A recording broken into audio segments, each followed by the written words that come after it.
Hey everyone, today's video is gonna be a bit different to usual.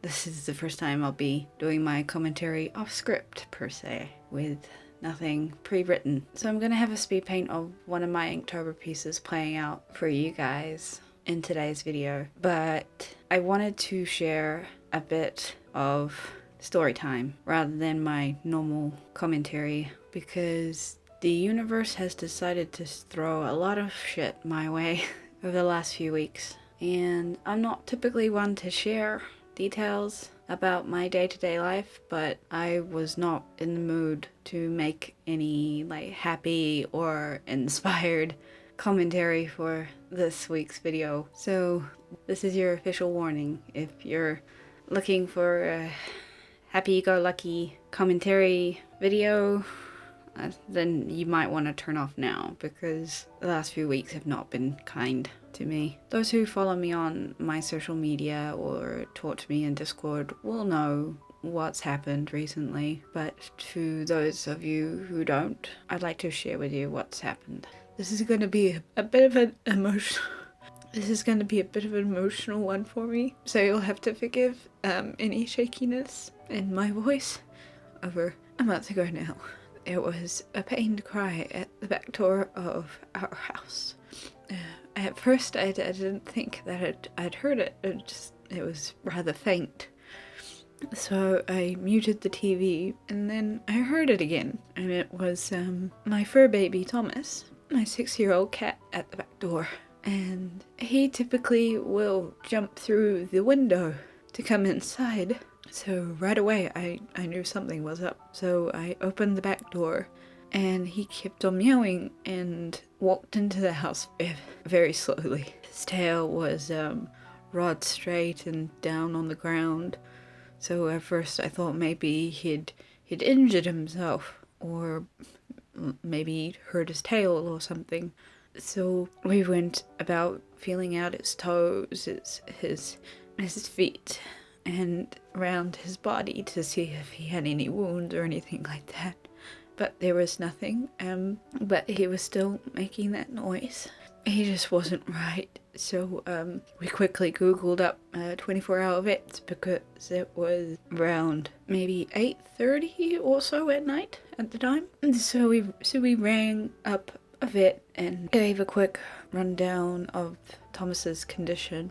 And he said, it's definitely important that you bring him in now.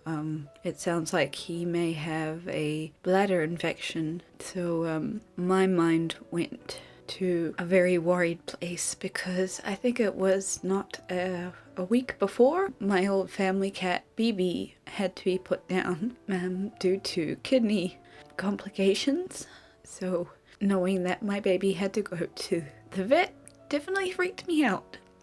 So my partner and I packed him up in the carrier and went over there, and the vet knew right away, just from feeling out his stomach, that it was definitely a bladder infection. He was dealing with a lot of blockage in his stomach, a lot of built up waste. He said if it hadn't been treated that he wouldn't have been alive in the morning. So there was a lot of initial relief that we'd brought him there in time, and that he'd gotten seen, and that the vet knew what he was doing, what he had to do to help make Thomas better. So that involved a catheter and a bit of time for the antibiotics to work. So a couple days later, after the catheter had done its job and he seemed to be doing better, the vet said that we could try taking him home to see if maybe a change of environment might help Thomas feel more comfortable, so he would probably start drinking, eating, or going to the toilet, because that was the first clue that he was on his way to recovering. So we brought him home that night, and I was a helicopter mom. I didn't leave Thomas's side at all that night, apart from having dinner, and even then I didn't really feel like eating because he wouldn't drink unless I coaxed him. He didn't want to eat, and he seemed to be very confused as to why I was putting him in a litter box. other than a little bit of water that I was able to coax him to drink, I was freaking out, and I kept the vet up to date with what was going on, and he agreed that it might have been too soon to bring him home and to bring him back the following morning to see how he was going.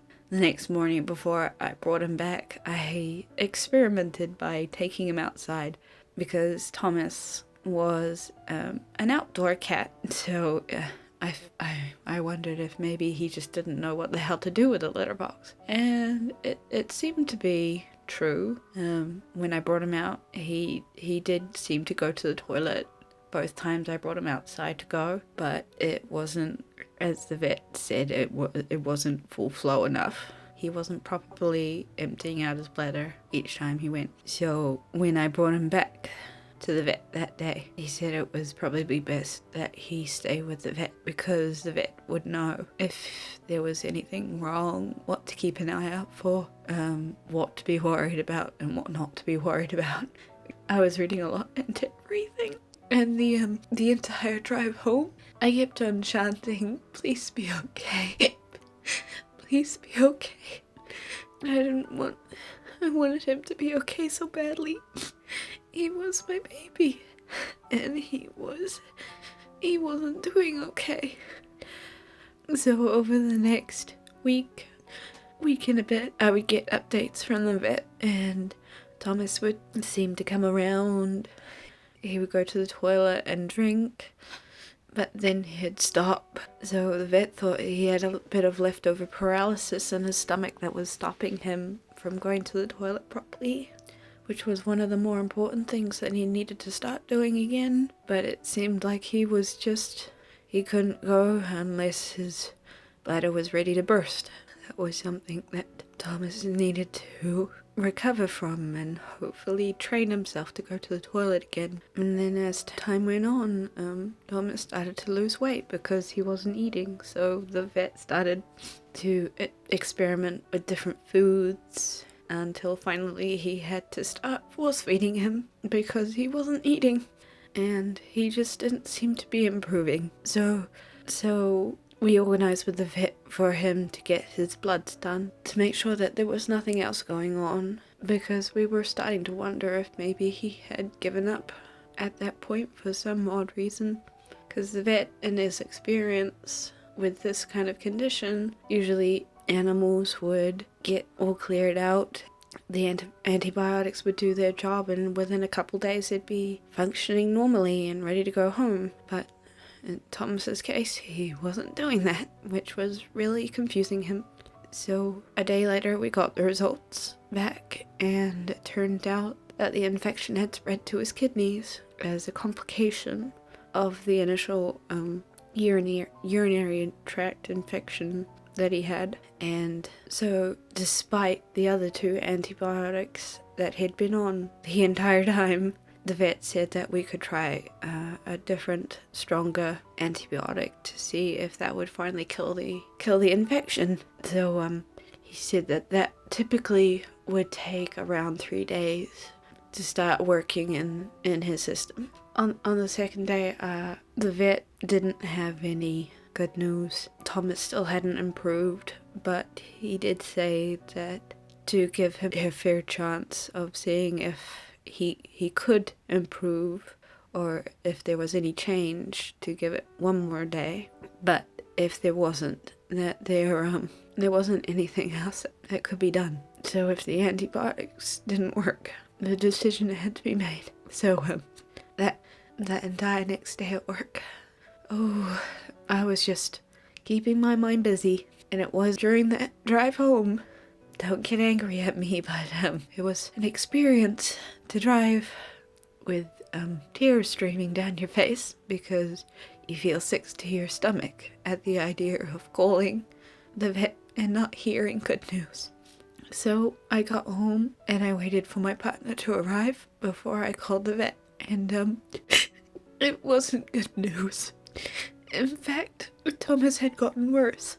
The vet said that he was unsteady and it actually failed to see him. he was gazing out into space because he couldn't see him, and he'd lost a lot of weight. So with that in mind, I said to stop. I said it was time to let him go. So we said that we'd be over soon to say our last goodbyes before he was put down.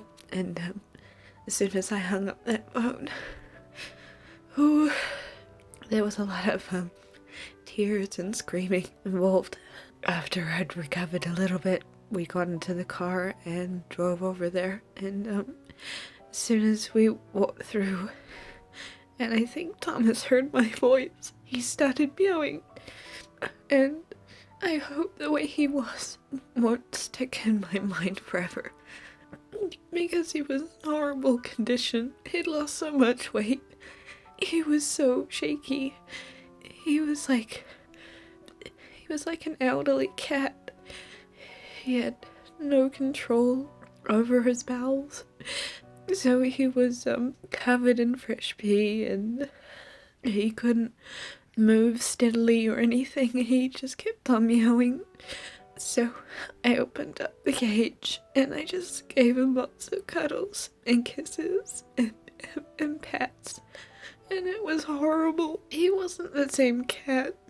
He wasn't the same baby I'd left there to get better. As much as I wanted to say goodbye, I hated seeing how much he deteriorated. It was so hard, once I picked him up to give him a cuddle, to know that as soon as I put him down, I'd have to say goodbye.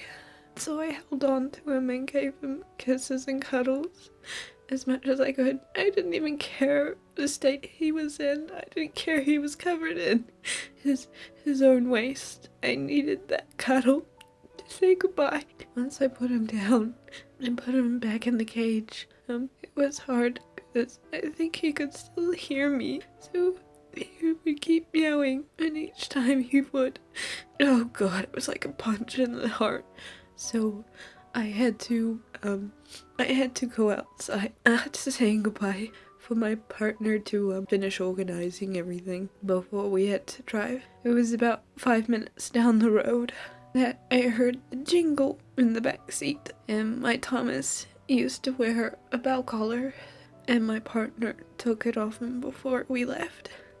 So every time we would go around a corner on a particular angle or hit a speed bump, it would jingle, and it was so difficult. Each time I heard that sound, it was destroying me. So unfortunately, I had to ask my partner to pull over when we drove past the dairy, and I had to ask him to throw it away because I just couldn't make it through the entire car ride hearing that noise and knowing it wasn't because he was wearing it. It was a horrible day. 6 years with him was not long enough, but what really sucks is the way that he went. It wasn't something peaceful, it wasn't natural, and it was something that had worn him out so much that I wish I knew ahead of time. I could have saved him so much pain. Had I known, I would have told the vet to stop so much earlier. But there had been hope that we had gotten to the infection in time. But it turns out that he might have been blocked up a whole lot longer than we initially thought. So it probably would have attacked his kidneys earlier on as well. So with knowing that, you can imagine what we've been going through. And it's been just over the few days. You realize the little things you miss, like him hopping onto the bed to sleep at your feet at night, or to sit on the chair next to you and hearing the purring. Just him being there. I just miss that so much. But I hope with time, keeping busy and finding things to laugh about, it won't take too long to heal. But in the meantime, we'll miss him. He was our baby. He was my baby. And I'll miss him so much. And I'm sorry for bringing you guys down. But I just wanted you guys to know what I've been going through the last few weeks and what's been on my mind. I just need a bit of time, and I hope time will help. He's not suffering anymore, and as much as people like to say that as a comfort, it still doesn't stop the hurt. So I'll just need time. Both of us will, but that won't stop me from missing him. Every now and then, I'll get a flash of memory about him, and perhaps someday I'll share some of the good moments with you guys. Probably when the wound isn't so fresh, and I'm able to talk about him without getting too upset. Thanks for all the words of support and love you guys have given me. It's been appreciated. In the meantime, thanks for watching. Anyway, thank you again, and I'll see you all next time.